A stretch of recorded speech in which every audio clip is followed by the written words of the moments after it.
Ecclesiastes chapter 1. The words of the teacher, the son of David, king in Jerusalem. Meaningless, meaningless, says the teacher. Utterly meaningless. Everything is meaningless. What do people gain from all their labor at which they toil under the sun? Generations come and generations go, but the earth remains forever. The sun rises and the sun sets and hurries back to where it rises. The wind blows to the south and turns to the north. Round and round it goes, ever returning on its course. All streams flow into the sea, yet the sea is never full. To the place the streams come from, there they return again. All things are wearisome, more than one can say. The eye never has enough of seeing, nor the ear is filled of hearing. What has been will be again. What has been done will be done again. There is nothing new under the sun. Is there anything of which one can say, "Look, this is something new"? It was here already long ago. It was here before our time.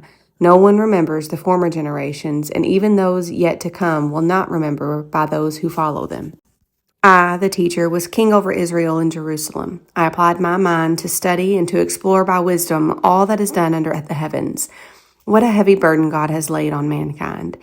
I have seen all the things that are done under the sun. All of them are meaningless, a chasing after the wind.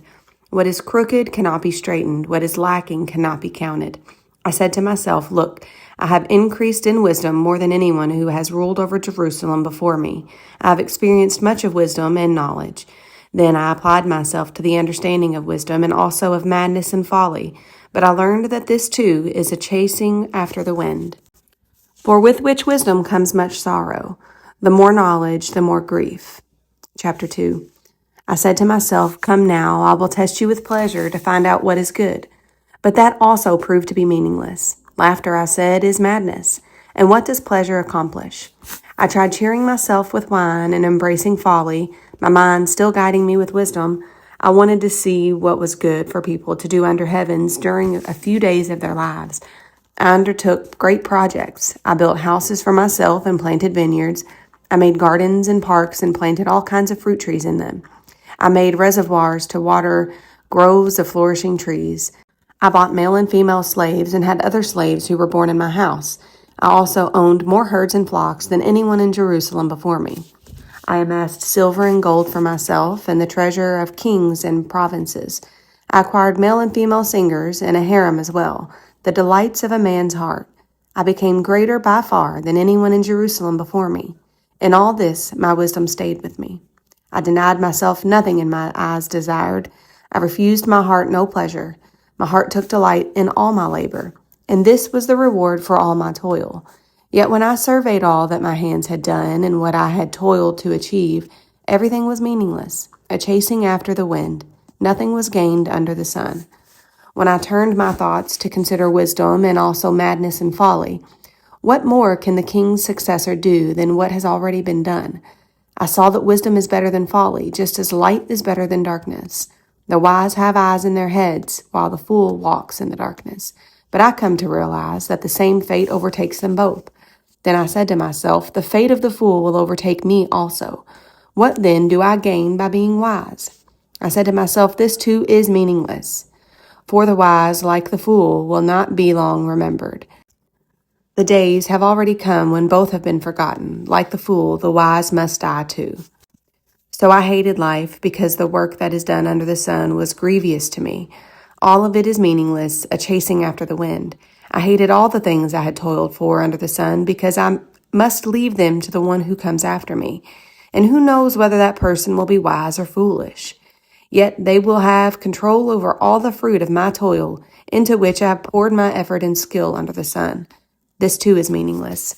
So my heart began to despair over all my toilsome labor under the sun.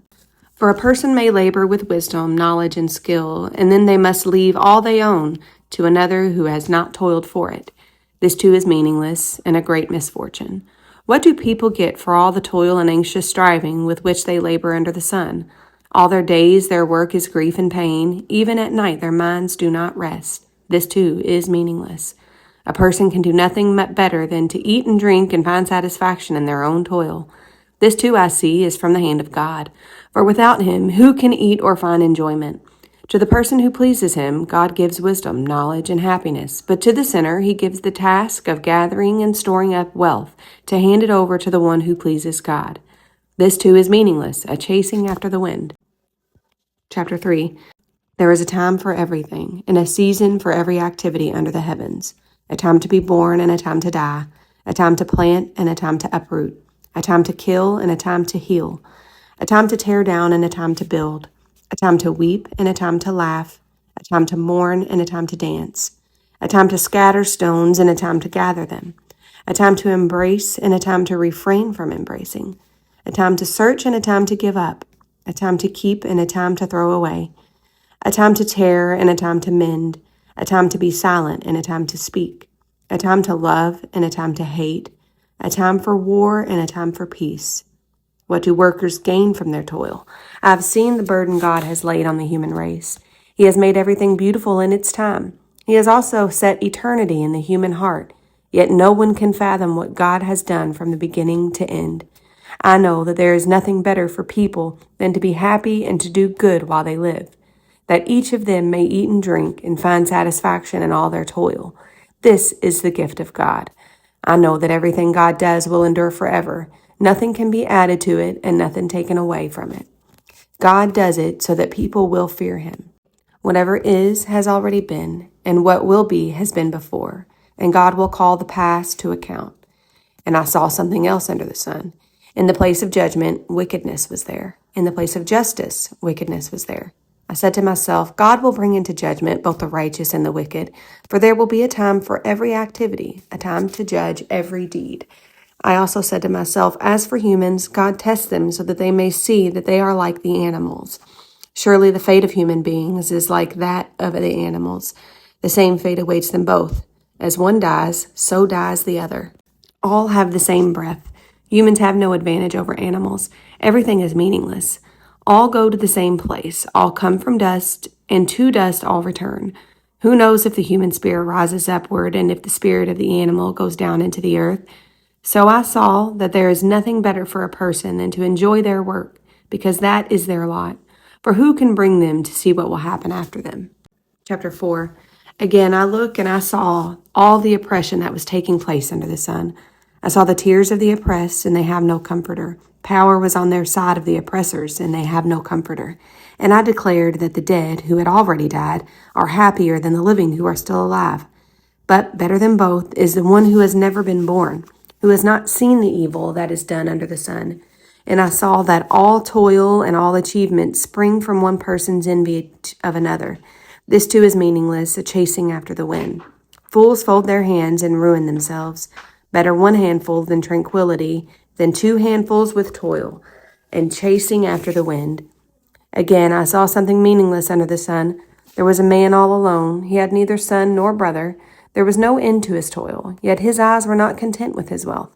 For whom am I toiling, he asked, and why am I depriving myself of enjoyment? This too is meaningless, a miserable business. 2 are better than 1, because they have a good return for their labor. If either of them falls down, one can help the other up. But pity anyone who falls and has no one to help them up.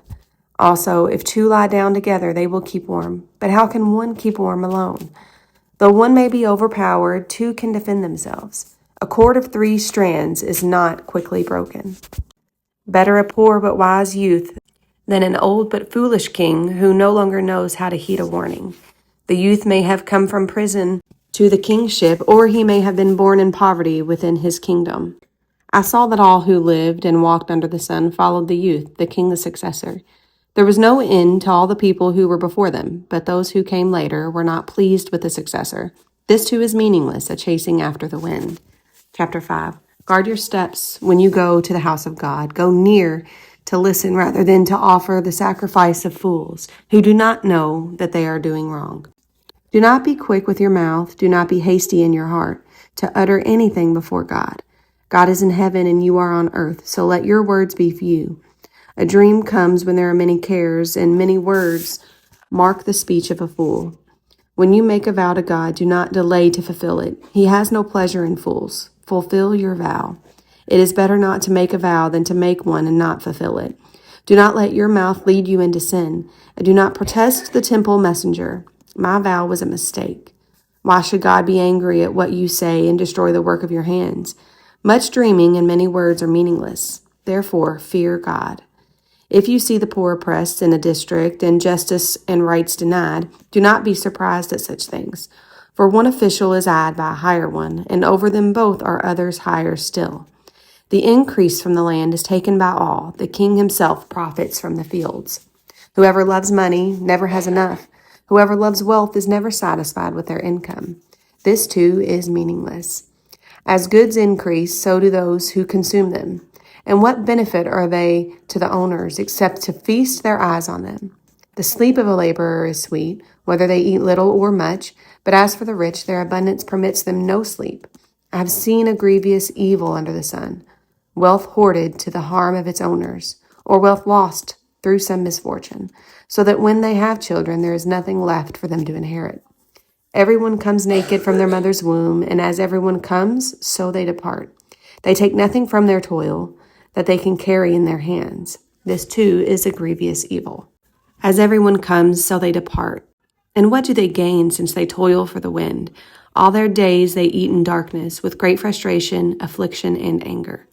This is what I have observed to be good, that it is appropriate for a person to eat, to drink, and to find satisfaction in their toilsome labor under the sun during the few days of life God has given them. For this is their lot. Moreover, when God gives someone wealth and possessions and the ability to enjoy them, to accept their lot and be happy in their toil, this is a gift of God. They seldom reflect on the days of their life because God keeps them occupied with gladness of heart. Chapter 6. I have seen another evil under the sun, and it weighs heavily on mankind. God gives some people wealth, possessions, and honor, so that they lack nothing their heart desires. But God does not grant them the ability to enjoy them, and strangers enjoy them instead. This is meaningless, a grievous evil. A man may have 100 children and live many years, yet no matter how long he lives, if he cannot enjoy his prosperity and does not receive proper burial, I say that a stillborn child is better off than he. It comes without meaning, it departs in darkness, and in darkness its name is shrouded. Though it never saw the sun or knew anything, it has more rest than does the man. Even if he lives 1,000 years twice over, but fails to enjoy his prosperity, do not all go to the same place. Everyone's toil is for their mouth, yet their appetite is never satisfied. What advantage have the wise over fools? What do the poor gain by knowing how to conduct themselves before others? Better what the eyes see than what roving of the appetite. This too is meaningless, a chasing after the wind. Whatever exists has already been named, and what humanity is has been known. No one can contend with someone who is stronger. The more the words, the less the meaning, and how does that profit anyone? For who knows what is good for a person in life during the few and meaningless days they pass through like a shadow? Who can tell them what will happen under the sun after they are gone?